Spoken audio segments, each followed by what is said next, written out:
James, would you, James? Should we go and get James Murray? Yeah.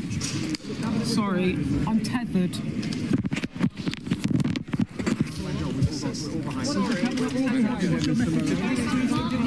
Challenge the Prime Minister. No, there was nothing like that at the Cabinet. We were busy getting to the job. What's your message to MPs? We've got an issue here because I'm tethered. I know.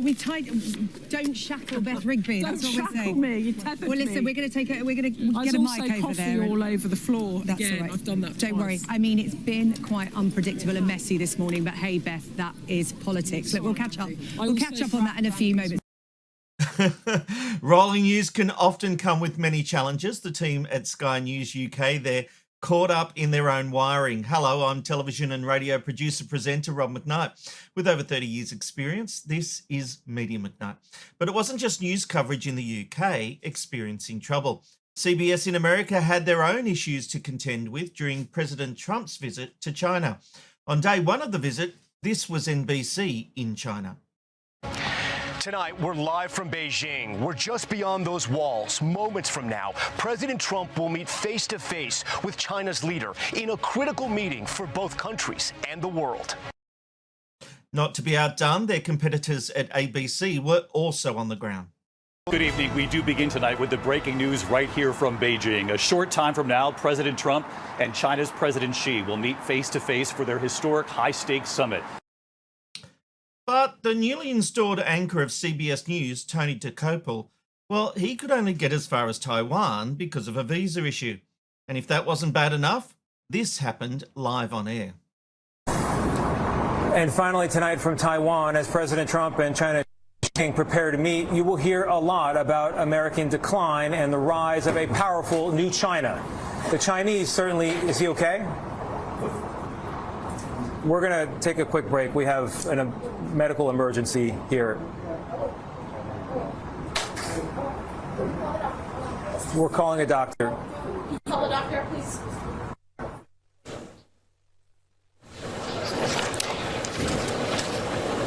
So I'm going to sign off for Tony Dokoupil, who's been reporting in Taiwan. We're going to go to break. We'll be right back.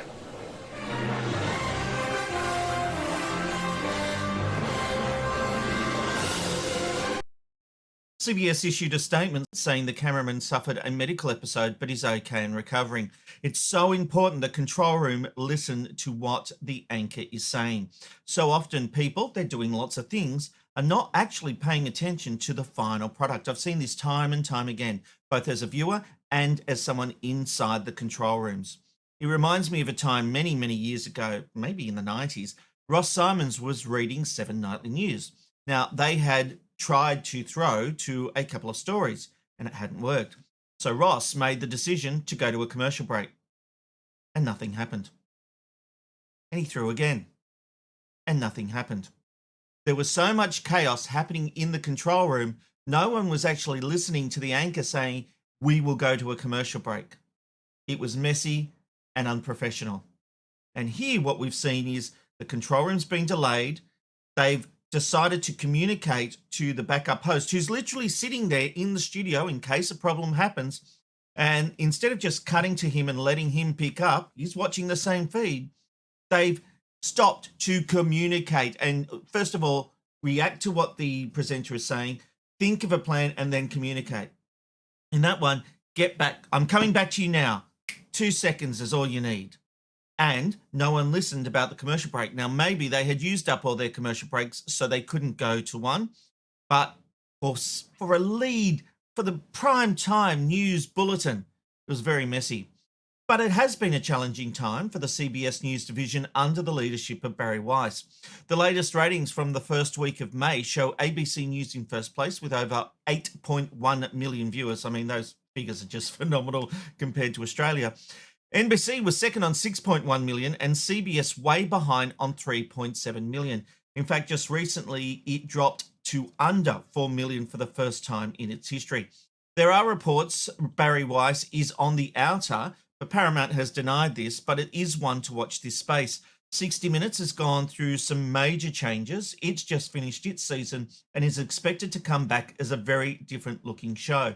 There's been a lot of reportage that Paramount has basically capitulated to Donald Trump and the White House and are offering them favourable coverage. That coverage, despite what the success of Fox News is, the coverage on CBS has led to a decline in viewership and lots of jokes. It's also believed that the Late Show with Stephen Colbert has been a victim of this capitulation to Trump, another claim denied by Paramount, which says that was a financial decision. Whatever's happening, it's not working. And so Paramount, just like here with Channel 10 in Australia, their parent company, Paramount Global, is facing some serious issues.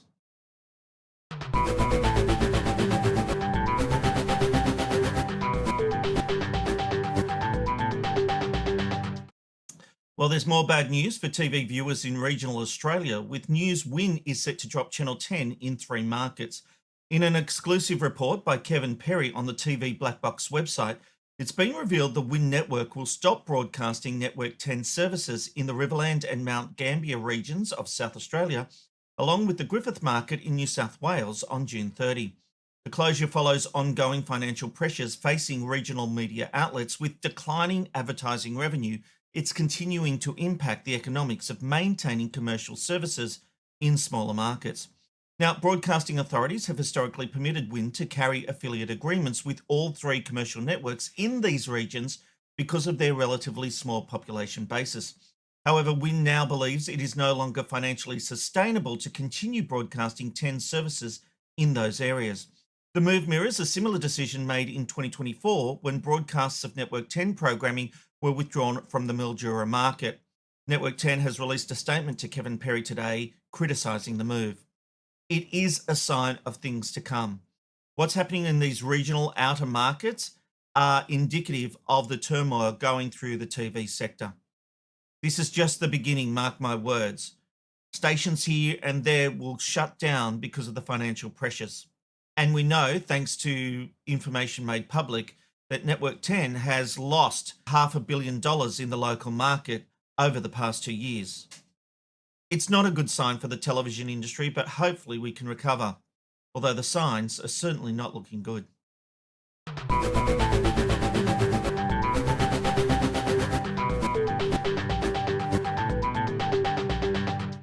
I've been talking about the move to video podcasting for years now, and things are really starting to take off.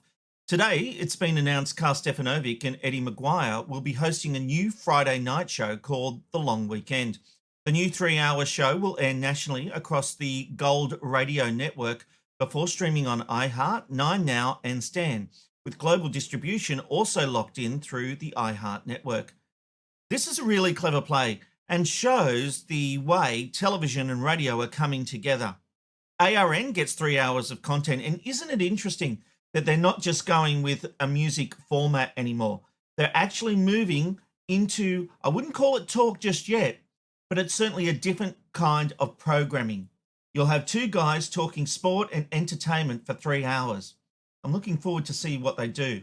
And that's through Jam TV, Eddie McGuire's production company, which really is the unwritten hero when it comes to Australian production.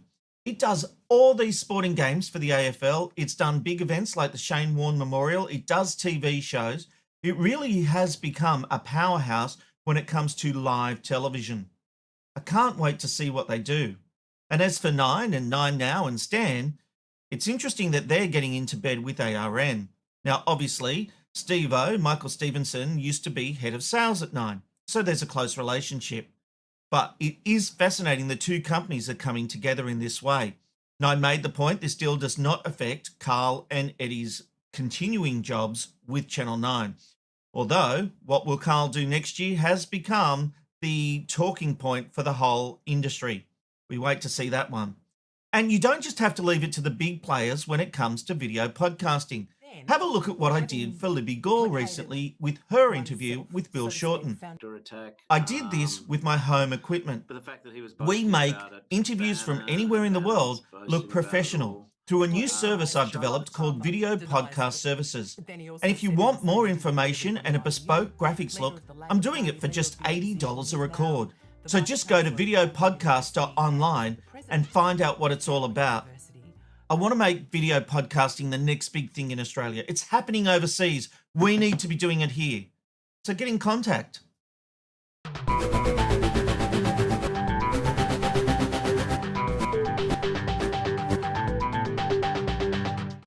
A few weeks ago, I defended Meta and Facebook in regards to the news media bargaining incentive. Basically, I don't believe Facebook should be paying to send consumers to rival news sites that use the Facebook platform to promote and market themselves. But now, 5 top publishers have alleged Meta founder Mark Zuckerberg personally ordered the company to pirate millions of books rather than pay for them. Zuckerberg and Meta have been accused of committing one of the most massive infringements of copyrighted materials in history to train its artificial intelligence system, Llama. The company has said it will fight this lawsuit aggressively. Meta and other AI companies have been claiming the use of the copyrighted material is acceptable under fair use. That's still a major legal issue of contention, but in my opinion, a company shouldn't be able to steal someone's work on this scale to generate a new business and profit from it. Fair use, or fair dealing as we call it here in Australia, allows images, pictures and copy to be used for the purposes of news reporting, commentary, parody and legal use. The use of AI here in Australia is currently being debated, with big tech saying any restrictions could lead to companies going elsewhere to build data centres so they don't have to comply with our laws. Fair dealing is something many people who work in the industry in Australia, well, they don't actually understand. And it is slightly different to the US. The issue recently came to light in the media diary section of The Australian when journalist Steve Jackson reported that Nine Entertainment had stolen an exclusive picture published by the Daily Mail during the Bondi Beach shootings last December. Diary can reveal the kleptomaniacs at the nation's biggest media outfit are refusing to pay a $20,000 invoice it received from a rival media outlet after they were once again caught out brazenly stealing their competitors' best pics and openly plonking them on their own news sites, television programs and front pages. In fact, just about all of News Corp's mastheads splashed with pics owned by the Mail. The only difference between News and Nine, when the Mail sent its invoice to News, the company paid it. What a novel approach. At least it would be at Nine, which is again claiming it's okay to nick another outlet's work under the country's fair use provisions. Fair use, fair dinkum. What a joke. But Nine is right. The use of a photo for the purposes of reporting news is covered under fair dealing, which is governed by the Copyright Act 1968. Unlike fair use in the US, Australian fair dealing only applies to a defined list. Research or study. Now this applies to students, academics and researchers. Criticism or review. It must be genuine critique though, not just a pretext to reproduce content. Parody or satire, which was added in 2006. Now that requires the use to actually be parodic or satirical in nature. Reporting news covers journalists and news organisations. Giving professional advice for lawyers, patent attorneys and trademark attorneys only. Now the fairness factors, even within a permitted purpose, the dealing must be fair because the courts consider the purpose and character of the use, the nature of the work, the amount and substantiality of the part taken, the effect on the market for the original work, whether the work was available for purchase. So yes, in hindsight, the work is available for purchase, but it wasn't at the time. So Nine is right that it can use an exclusive photo from another outlet for the purposes of reporting news, even though they could possibly buy it. Where things get messy though, is the gentleman's agreement the papers seem to have had over the years with each other that they will honour invoices when they've used someone else's picture. But they've never actually had to honour those invoices. They've chosen to do it. And maybe that's because they all pay photographers to go and get the pictures and they just think it's fair. TV news, well, they have never entered into that agreement. It is not uncommon to see footage from other networks appear on their rivals during news reports, and rarely is anything said. In fact, the only time a TV network arcs up is when a rival has pushed it too far by using too much of the material. But even then, there's no actual time limit. And I can't tell you now how many times I've been told, oh, you can only use 30 seconds of someone else's material. Well, that's not actually a thing. I reckon a lawyer must have said that once just to make things easier at some paper or news website or something, because it's become accepted practice. So many people believe you can only use 30 seconds, but it's just not true. You are not limited to just using 30 seconds, and you are not bound by copyright, no matter how many people on the internet complain that a news outlet has used their video or pictures without permission. Once you've published, you can't control what is and isn't used under fair dealing. There are things worth noting though. You can't just use someone's vision for illustrative purposes. It has to be specifically to report the news or commentary about the clip. Even though they do it, like you watch morning shows and breakfast shows and they'll run overlay because they're talking to a person, but theoretically, you can't just use any vision. You have to specifically be talking about that clip, i.e. having a reason to play it under fair dealing.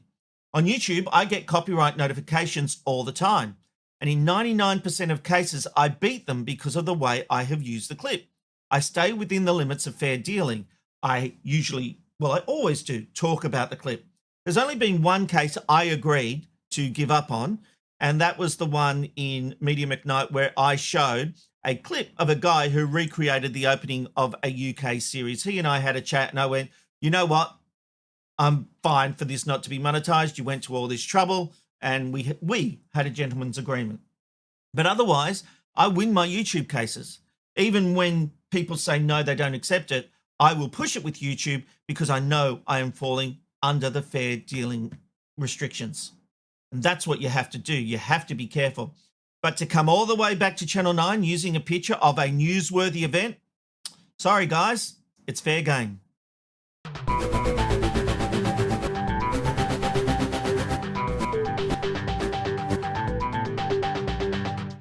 Sam Pang has confirmed he won't be hosting the Logies this year, which is a shame because he's done a terrific job in the role.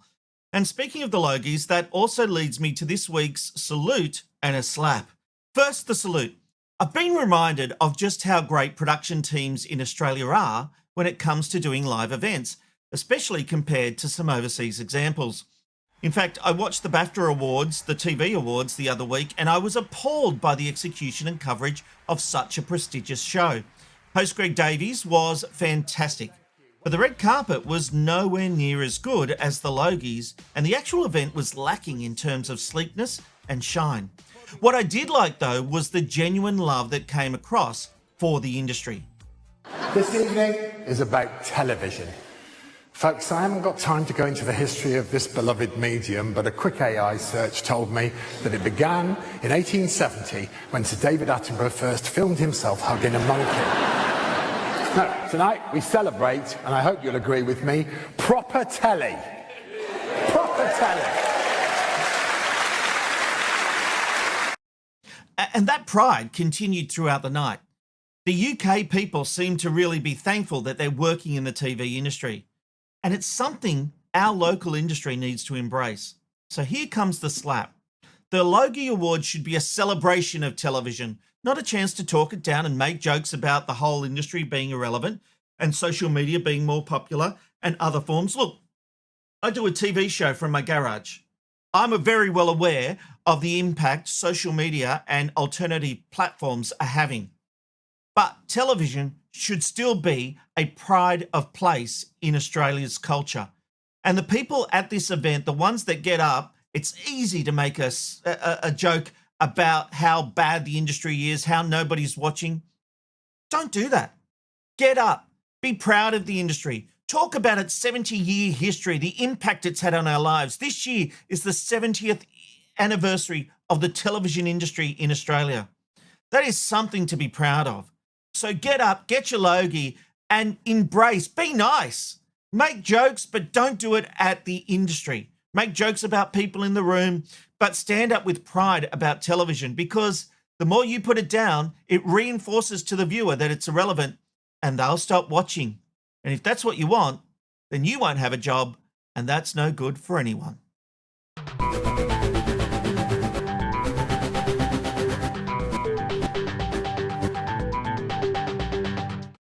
And before we go, another edition of shit I just don't care about. Actress Kirsten Dunst says she was paid much less than her co-star Tobey Maguire in the original Spider-Man trilogy. Now, despite the fact she said this a few years ago, that comment is doing the rounds again on social media. But I just don't give a shit. Tobey Maguire was Spider-Man. He was the star of the show. He doesn't have to be on pay parity with his co-star, who has a much lesser role and isn't in the film as long. Sorry, guys. I just don't care. And that brings us to the end of this edition of Media McKnight. I'll be back again next Tuesday at 8 p.m. Australian Eastern Standard Time. Or if you're a paid member, you'll get the episode as soon as it is ready to go without having to wait for the scheduled publish. Just go to youtube.com/@McKnightTonight. That's youtube.com/@McKnightTonight. I'm Rob McKnight. I hope to see you again soon. Cheers.